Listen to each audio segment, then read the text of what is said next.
بسم الله الرحمن الرحيم الحمد لله والصلاة والسلام على رسول الله وعلى آله وصحبه ومن والاه. Let's begin with our dua. بسم الله الرحمن الرحيم أعوذ بكلمات الله التامات من شر ما خلق أعوذ بكلمات الله التامات من شر ما خلق أعوذ بكلمات الله التامات من شر ما خلق بسم الله الذي لا يضر مع اسمه شيء في الأرض ولا في السماء وهو السميع العليم. بسم الله الذي لا يضر مع اسمه شيء في الأرض ولا في السماء وهو السميع العليم. بسم الله الذي لا يضر مع اسمه شيء في الأرض ولا في السماء وهو السميع العليم. تحصنت بذي العزة واعتصمت برب الملكوت وتوكلت على الحي الذي لا يموت. اللهم اصرف عنا الوباء بلطفك يا لطيف إنك على كل شيء قدير. تحصنت بذي العزة واعتصمت برب الملكوت وتوكلت على الحي الذي لا يموت. اللهم اصرف عنا الوباء بلطفك يا لطيف إنك على كل شيء قدير. تحصنت بذي العزة واعتصمت برب الملكوت وتوكلت على الحي الذي لا يموت. اللهم اصرف عنا الوباء بلطفك يا لطيف إنك على كل شيء قدير. صلى الله على سيدنا محمد وعلى آله وصحبه وسلم. First of all, I'd like to welcome everybody to these mini community updates that we're now nearing community update number 40. But it's a summertime and it's a beautiful time, and people are slowly going to be going out and about, inshallah ta'ala, and enjoying the weather. But first, I want to discuss today something that is some people get involved in. It's a very important topic, but it has its own pitfalls, and that is the concept of refutation. And when we study Aqidah, you study the matters of Aqidah that are rooted in logic and reason. That's the first thing. The things that our intellect by itself can come to that conclusion. For example, intellect by itself can come to the conclusion that the world was created. Intellect by itself could come to the conclusion that nothing has a beginning except that something had to have put it into beginning. That we're people of a purpose, that there has to be a purpose to our existence, to the fact that there are certain things that everything in nature is constructed with knowledge, so that the maker, whoever put this world into existence, possesses a great amount of knowledge. So intellect can also determine that, looking at the Prophet Muhammad sallallahu alaihi wasallam, everything that he's doing, he can't be a liar, right? He's not a magician, he's not crazy, he's not a liar, so therefore he must be, he's truthful. In fact, his past shows he's truthful. Intellect can tell us all these. So that's the first category of when we study Sharia or Aqidah, sorry. The second element of Aqidah is the study of things that we couldn't determine only with our intellect, such as that the name of Allah, that there exists an afterlife. You wouldn't know this stuff just by thinking. You need to have been told these things. Okay, so that's another, these we call that as-sam'iyat. Okay. The third element of Aqidah is that which is refutation of false understandings of what we just said. Right? False understandings of Islam and practices of Muslims. So we call this Radd al-Shubuhat, the refutation of false understandings. That's what we call that subject. And this,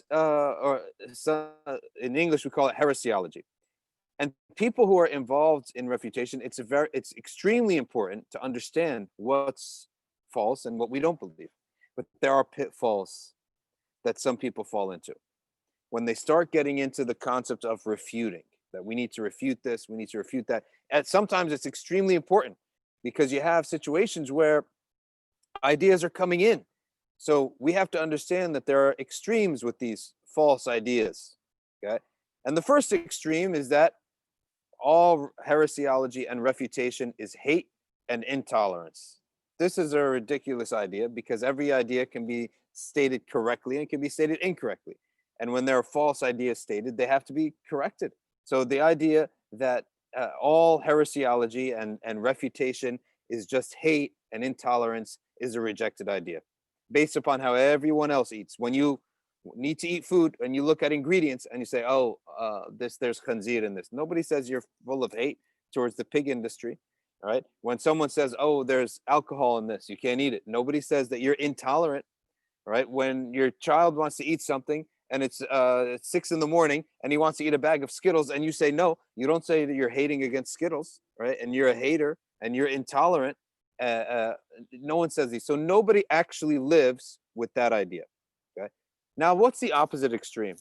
People who do constant refutation have to watch themselves, because they could very easily become fault finders, and they can also, and this is commanding right and forbidding wrong, but you can become a fault finder, and you can become someone who takes joy in tearing down others and taking them down. Okay. You can become somebody who goes to extremes. And what did the Khawarij do? They went to extremes. How did they go to extremes? They went to extremes in that they didn't just refute something that was agreed upon that was incorrect. They actually started going into things that actually weren't incorrect. They were okay, but they rejected, even they started criticizing even things that were permissible, because they themselves didn't like it. So the next way in which the refuters can go astray is when they actually start refuting things that don't even deserve to be refuted, right? Thirdly, there are degrees. There are things that you don't like personally. There are things that are maybe makruh, maybe not the best decision to make. There are things that are haram, but they're light. It's lemam, okay? As sins are kaba'ir and sagha'ir, right? And the existence and the fact that the Prophet ﷺ said the word kaba'ir and the word saghira, the word saghira indicates that there is asghar, something smaller than that. So sins are divided into 3 categories: kaba'ir, sagha'ir, and lemam. Lemam is even less than that. Okay. So when you see somebody doing that, doing one of these things, you have to also ask, first of all, does this person have a track record? If they have a track record of goodness, then they deserve mercy and compassion in how we deal with them. Even if they made a terrible mistake, if they have a past that is good, we have to always consider that. We have to consider people that have a past that was good. And in that regard, they deserve and they have earned some rahmah, some mercy. Bil-mu'minina ra'uf ar-rahim, the Prophet ﷺ said. By the believers, ra'uf ar-rahim. He's compassionate and merciful. Now let me tell you a story. There was a man named Hatib ibn Abi al-Balta'a. And this companion was one of the early Muslims from Mecca. And he made hijrah with the Prophet ﷺ. And towards the end of the time with the Prophet ﷺ, finally, the Muslims were about to conquer Mecca. And as they're conquering Mecca, Abu Sufyan is trying to stop the Prophet, peace be upon him, and trying to strike a deal, trying to negotiate his way out of this conquest. And yet the Prophet ﷺ rejected all of that and planned to come on to Mecca and to go with all the Muslims to Mecca. This is called Fath Mecca. This is the great victory. إِذَا جَاءَ نَصْرُ اللَّهِ وَالْفَتْحِ is based upon this incident, this conquest. Now, Hatib sent a letter to his family. Sayyidina Jibreel, only Sayyidina Jibreel informed the Prophet ﷺ that there is a woman going to carry a letter warning Abu Sufyan and the Meccans that the Muslims are coming. This is treason. This is nothing less than what we would call treason today. You have a secret that we're going to plan this operation, and you go and you tell on us, right? And you tell the enemy after all these years. So Sayyidina Ali and Sayyidina Zubair were sent to go find this woman, and she's the messenger between Hatib and between his family in Mecca. And the woman said, "Oh, I have nothing." So Zubair said, "We must have the wrong woman." The Sayyidina Ali said, "No, this is the exact same woman." And he said, "Tell us, or else we will search you, physically search you up and down." So she pulled it out of her hair and gave it to Sayyidina Ali. Sayyidina Ali took it to the Prophet ﷺ. When they arrived back, the Muslims had just finished Salat al-Maghrib in the mosque. The Prophet ﷺ took the letter from Sayyidina Ali, opened it up, and read it out loud. And he said, from Hatib ibn Abi Balta'a to his family, whoever it is, that the Muslims are coming. So protect yourselves, tell Abu Sufyan, warn them. No. Sayyidina Umar immediately said, "O Messenger of Allah, permit me to strike his neck, to kill him, execute him. This is an act of treason." Prophet ﷺ threw the letter and said, "Hatib, what is this?" And Hatib stood up and he said, "O Messenger of Allah, I know that when Allah wills something, it's going to happen. And the only reason I did this is because my family in Mecca is so poor that if they could bring this letter to Abu Sufyan will treat them well from there on." Okay? And I knew that the permission of Allah has come, and even my letter will never stop it. Nothing will stop this. So he understood. He knows the sunnah of Allah and how Allah interacts with his creation. He knew that that this letter is not going to stop anything. And he's only trying to do a favor for his poor family members. So Sayyidina Umar now pulled out his sword. And the Prophet ﷺ said, "Umar, place back your sword. How do you know that Allah has not already forgiven the people who fought at Badr, at the Battle of Badr?" And Hatib was one of those who have fought at the Battle of Badr. So what does this story teaches us? Something. Story teaches us that when you have a past record that's really good, such as Hatib, who attended the Battle of Badr, okay, and was a Muslim from a long time before, that when they do something bad, they deserve some rifq, some consideration, some mercy. But what we have to make sure that we don't fall into what some people have fallen into, which is they have gone misguided in the field of refutation. They want to correct all the Muslims. They want to make sure anyone who does anything wrong, they want to call it out. But what they've end up transforming into is a vicious monster that just wants to find the faults of everybody. And no consideration for what this person did in the past. And no consideration as to the level of their wrong action. Is it a major sin? Is it aqidah that may make you a kafir? Is it a saghira? Is it lamam? Or is it merely something that you don't think is wise, an unwise decision? An unwise decision, right? And we've mixed all that up. So this is why this field of refutation is very sensitive. It's very important. But if people go off the cliff on how to do refutation, what we end up with is Muslims attacking Muslims and inflaming partisanship between followers of people and between communities maybe, and we end up with civil war in the ummah and in civil war in communities and maybe even civil war in families, all based upon jahl, and also not just ignorance, shaitan rousing up our nafs and rising us up, because shaitan is also involved in the refutation community.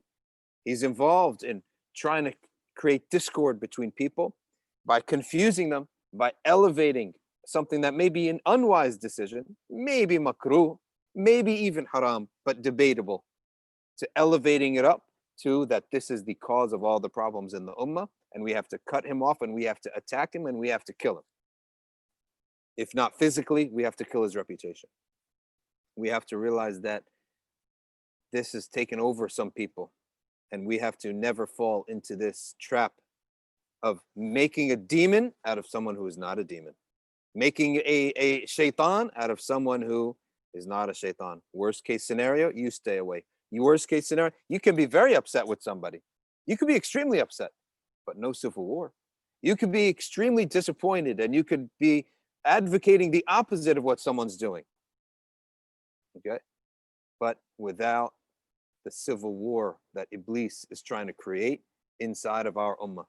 So whenever this used to happen, Sayyidina Imam Malik said that he saw his teachers, that as soon as anybody would argue in the masjid of the Prophet ﷺ, he saw his teacher immediately would get up and leave the masjid.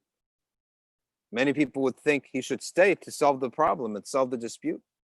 And Imam Malik used to do the same exact thing. As soon as he saw an argument, he would see it and he would say, "Antum harb, you are war," and he would leave immediately.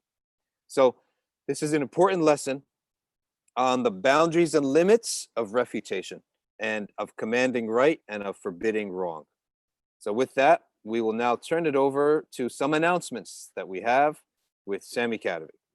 All right, Bismillah. Assalamu alaikum wa rahmatullahi wa barakatuh. Alhamdulillah. Okay, just turn your mic on real quick. And my mic is on. Huh? Hello? Opa, looks like we lost him. All right, let's wait for Sami Kadovic. And in the meantime, let's see if we have any chat until Sami comes back. He'll be back in a second, I'm sure. All right, there he is. Assalamu alaikum. Can you hear me? Salam. Yes, I can hear you now. Alhamdulillah. Jazakallah khairan. Alhamdulillah, and for that most important message. Alhamdulillah for sharing with us. Just a couple of quick updates and actually something that ties into what I think you touched on in terms of between our communities and which going on now. But just a couple of quick announcements. Is first, just as a reminder, our programming 7:45 every night. Please make sure you join us. But we do have on Tuesdays and Thursdays. Tuesdays for youth at 6:30. Please join us for Tales of the Sahaba, and on Thursdays is for the children's story time. Also, this Friday will be our youth night. As we know, we used to, the first and third Friday is going to be Dhikr night, and we're going to have our youth night the second Friday, and inshallah we'll have the family activity inshallah on the fourth Friday. So please make sure you join us this Friday. Also, we will be having our summer camp for ages 7 to 12. The details of that will be coming out, online summer camp. We will be having that, so look out for that as well. In addition, just an update on a couple of other things regarding Huda initiative. Alhamdulillah, we were able to work with ICNA Relief in providing 30 boxes or so, 40 boxes. Families were given produce supplies yesterday, and inshallah we're going to be carrying that on weekly with ICNA Relief for part of the summer. We thank ICNA Relief for helping facilitate that, and for all the brothers who volunteered to gather the items and distribute them in the community. We're also working on further distribution in our community of things as well too. This weekend, coming up with milk, and there will be some other things we'll be announcing about to help support members of our community. Also yesterday, we fed 50 families, needy families, and homeless in New Brunswick through Sam's Chicken in New Brunswick, and we were able to distribute 50 families, or 50 people actually, 50 meals yesterday. So we're trying to keep up with those things as well.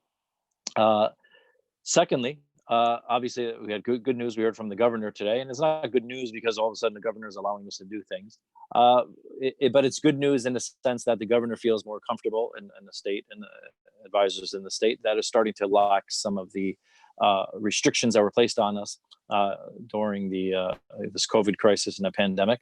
And amongst those, as I'm sure many of you know, was that the internal capacity of a building, either 25% or 50 people could be held in a internal structure, as well as external. I think 100 was the limit, and there was more relax for the outdoor activities for religious institutions. And there'll be some more announcements he's going to be coming up with.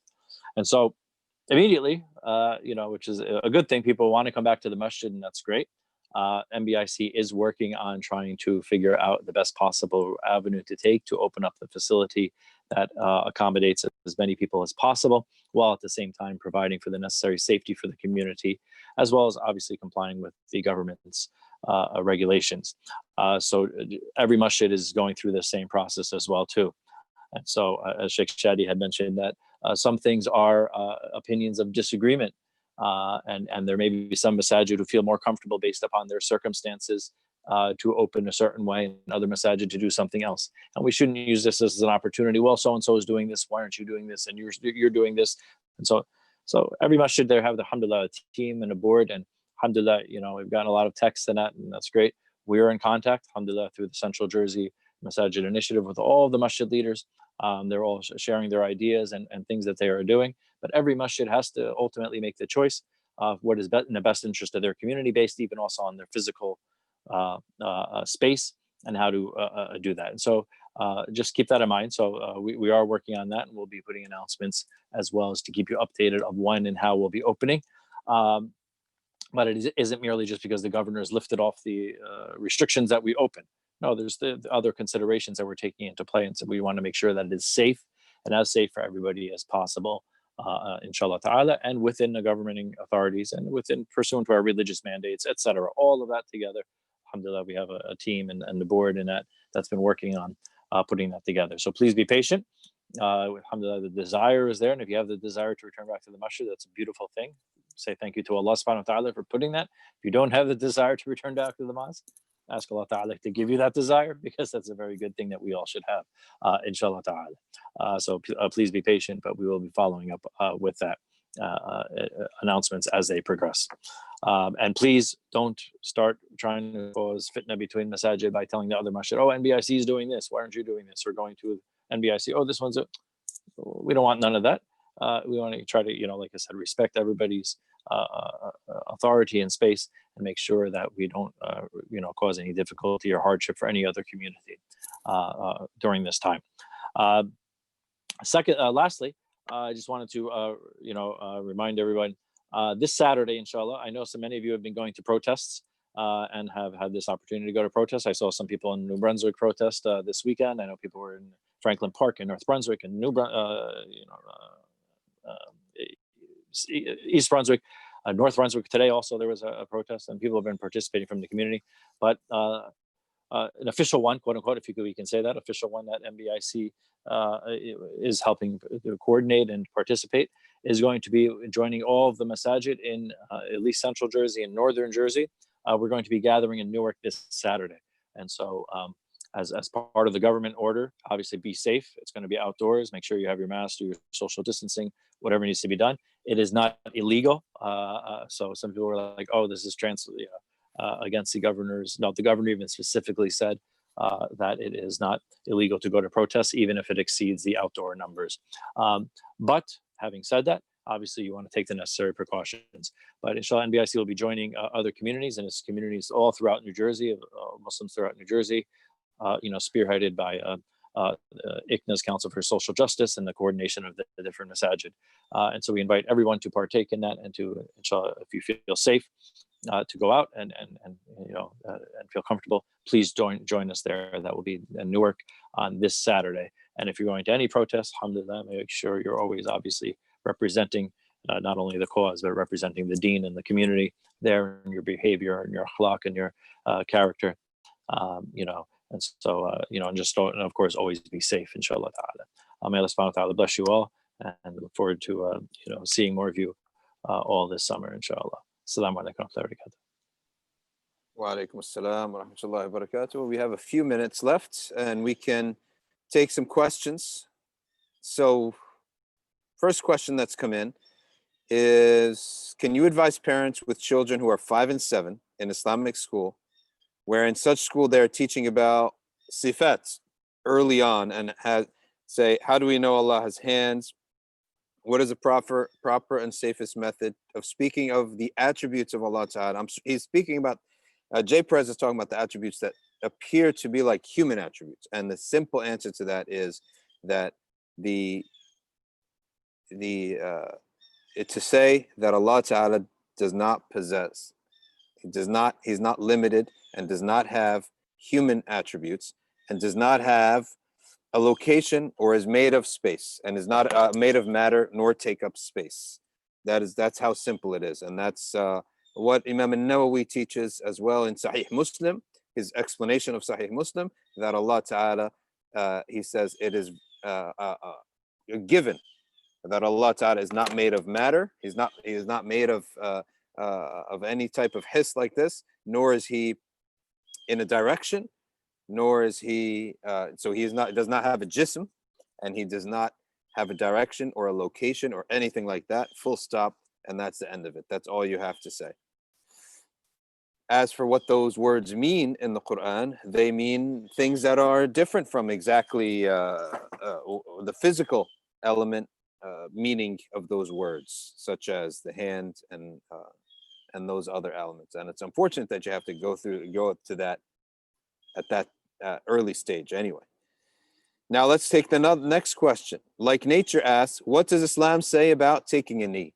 So we can actually zoom out and say, what does Islam say about any type of social or political activism or action in general?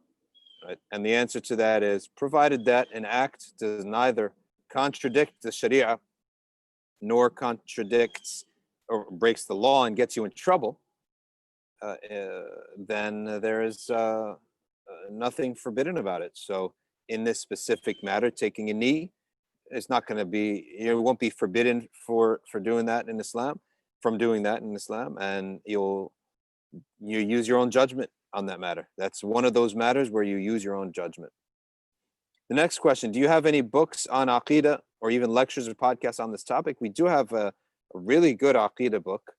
It's called Science of Tawheed, but we pulled it just to do some fixing up, some editing, and then we're going to put it back, inshallah. Hopefully this fall, Science of Tawheed will go. But I just did a podcast episode on evolution, on the evolution and Islam, and you could listen to that on Academic Access, and the link is on my Facebook page and also on my Twitter page as well. Right? And one of the things that we talked about is how the idea of natural selection or evolution is really like an abstract idol, because idols, as you know, they have no power in themselves. They have no life. They have no ability to defend themselves. And yet people go and pray to them for help, okay, and believe that they brought them into the world. They're responsible for their existence. We also, if you notice, the way evolution and natural selection is discussed, it's just listen to the sentences very carefully. Willpower, knowledge, wisdom, and life-giving force are all attributed to evolution. That evolution did this, evolution caused that. So therefore, evolution is acting, it's doing things, it's giving life. It's so wise and intelligent and knowledgeable, okay? And it's doing things on purpose, so it's willful, okay?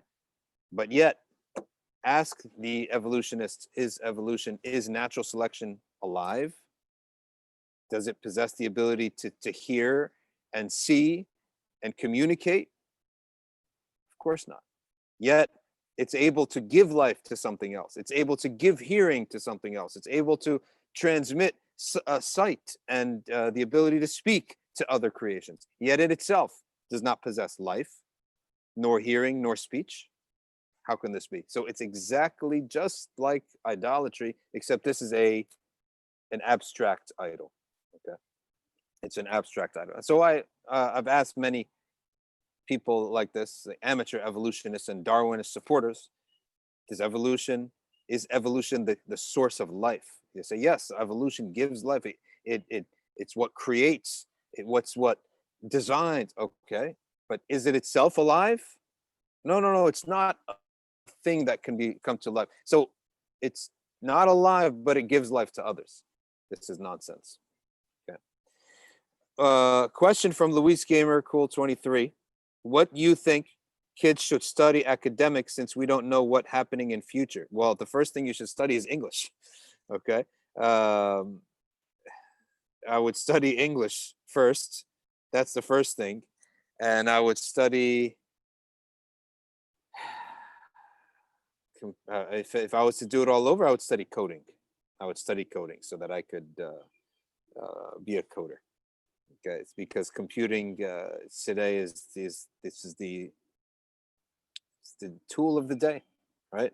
Is coding. So I would study coding, but you also have to study something of literature and the liberal arts, because the world today is the world that requires creativity. It's not just enough to be able to hammer a nail into a piece of wood or code anything that you're told to code. Today, people who can do something are a dime a dozen. What we need is people who are creative and can think outside the box. That's really what we need today. Talha al-Rashidi says, how do we give counsel to parents? Mostly, we do not give counsel to parents. According to Imam al-Ghazali, we do not give nasiha or amr bil ma'ruf wa nahy an munkar to parents. Rather, you could talk to their friends or their brother or sisters to talk to them on your behalf. So you can go to your uncle and you can say, could you talk to my father, such and such, and get him to stop smoking or whatever like that. But you're not going to go do that yourself, according to the advice of Imam al-Ghazali. All right. Let's see what else we got here. All right. Other announcements is that this Sunday, we have the orientation and registration day for SafinaSociety.org. The classes for the summer are 7 classes, right? Family pack for all age groups, including 2 scholarship classes, right? And interactive tajweed, which means that you can recite to the person, to the teacher, who is Adrian Ashir Kirk, and he'll correct you, and you could listen to others people's recitation. Mostly tajweed is not just learned by reciting; it's learned by listening to the recitation of others. Okay, I got some people here messaging me some funny things here. So let's take a look at the next question. But again, sorry, finish that announcement. It's on the Safina Society YouTube page at 2:00. Okay, Safina Society YouTube page at 2:00. Registration. Check everything out. You can sign up from now at safinasociety.org.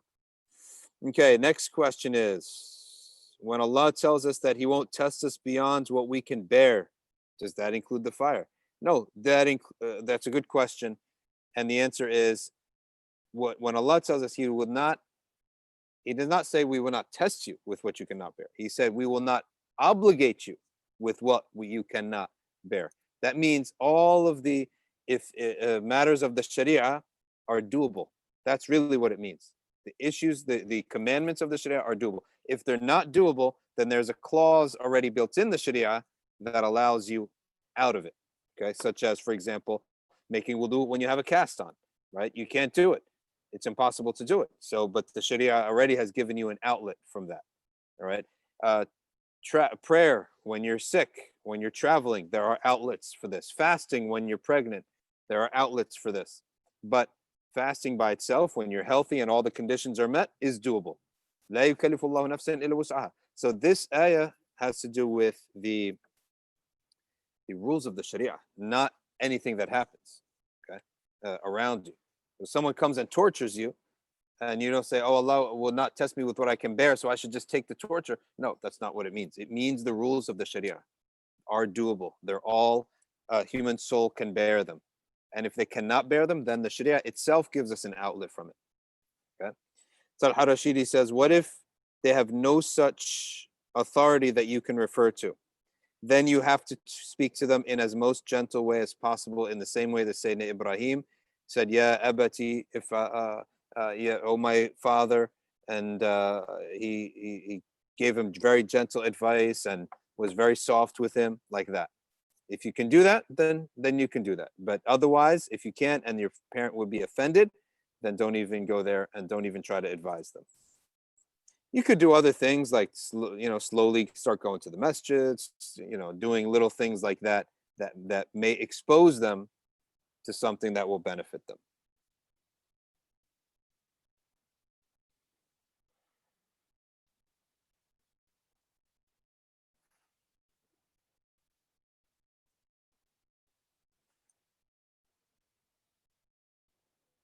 Okay, so announcements again.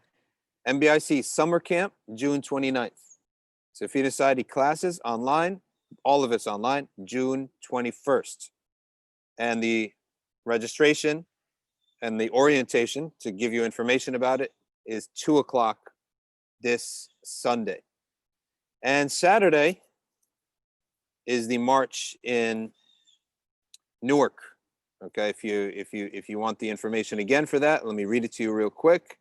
The march in Newark is, get you that piece of information.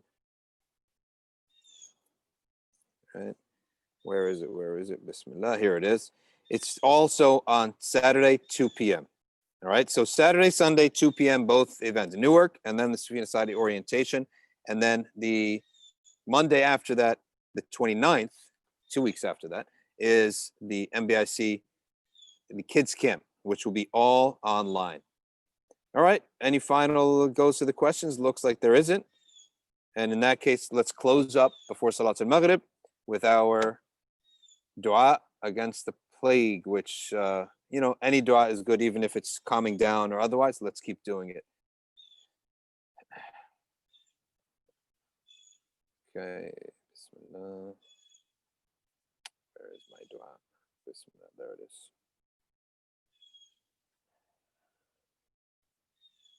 All right, Bismillah ar-Rahman ar-Rahim. أعوذ بكلمات الله التامات من شر ما خلق. أعوذ بكلمات الله التامات من شر ما خلق. أعوذ بكلمات الله التامات من شر ما خلق. بسم الله الذي لا يضر مع اسمه شيء في الأرض ولا في السماء وهو السميع العليم. بسم الله الذي لا يضر مع اسمه شيء في الأرض ولا في السماء وهو السميع العليم.